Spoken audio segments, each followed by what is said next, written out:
As conflict continues to rage on in Darfur today, Sudan's other war has finally ended. In 2005, the peace agreement between the Sudanese central government in the north and rebels in the south put an end to more than 2 decades of devastating conflict. Africa's longest civil war. 4 million Sudanese were displaced from their homes by the fighting. But a massive return is now underway. Despite the hope and enthusiasm generated by peace, there are many challenges.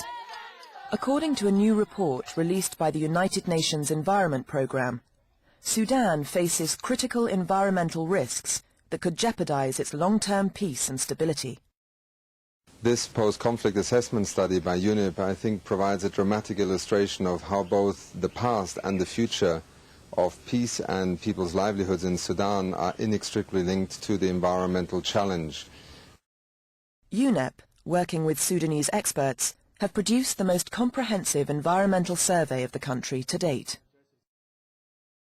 I think it is now critical that both at the top level of government in Sudan, but also at the level of local leadership, environmental awareness and the opportunities that sustainable natural resource management provides are taken as a key priority. The resulting report warns of 6 major environmental issues facing Sudan today. The return of millions of displaced people is creating intense competition for land.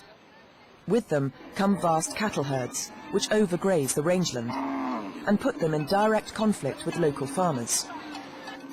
As this satellite image shows, overgrazing along the Nile has depleted fragile soils, leading to erosion and desertification. The report says trees are being felled at an alarming rate to clear land for animals and crops, or for use as fuel wood. The south has lost 40% of its forests since the country's independence. Yet according to the report, timber, particularly valuable hardwood varieties like mahogany and teak, could be vital to South Sudan's fledgling economy.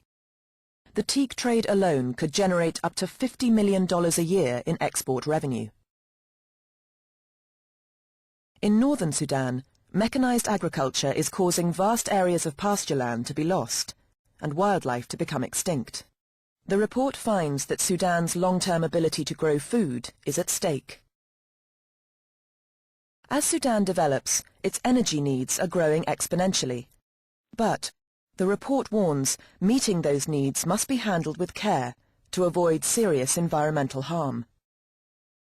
Hydroelectric dams on the Upper Nile could generate badly needed power to drive the economy, but at the risk of igniting conflict over precious water resources between the north and south, as well as with Sudan's neighbours. Oil is another potential flashpoint. There could be 600 to 800 million barrels in reserve, but exploration is just starting in the south and expanding into Darfur. Besides sharing the revenue fairly, a major challenge will be to extract the oil without harming the environment. Climate modelling indicates that Sudan will continue to be hard hit by climate change. Satellite images show that millions of hectares of pasture and farmland have been turned into desert, resulting in farms and livelihoods being abandoned. If current climate trends persist, this could become a source of major population displacement and lead to more conflict. UNEP's report finds that the tragedy in Darfur holds crucial lessons for the future of Sudan and the region at large. Drought has compounded the stress on farmers' and herders' traditional livelihoods and created a negative spiral of poverty and displacement as people compete, often violently, for the resources that are left. Despite the challenges, however, the UNEP report does see some cause for optimism. In the south, an environment ministry has been established. And in June 2006, the vast Sud wetlands were listed as a protected site. But there is still much more to be done. With oil exports expected to exceed $12 billion a year, Sudan can now afford to invest its own money into environmental management and translate reform into concrete action. We have a roadmap, we have investment opportunities, and we have the returns on that investment clearly identified. And it is now for both the United Nations family but also the bilateral and multilateral donor community to look at how environment can be an integral part of the rehabilitation program and therefore also the peace process.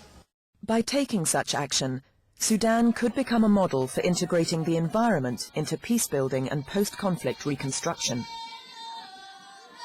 Sudan could even take a leadership role in showing the rest of the continent how to integrate environmental issues into the development process.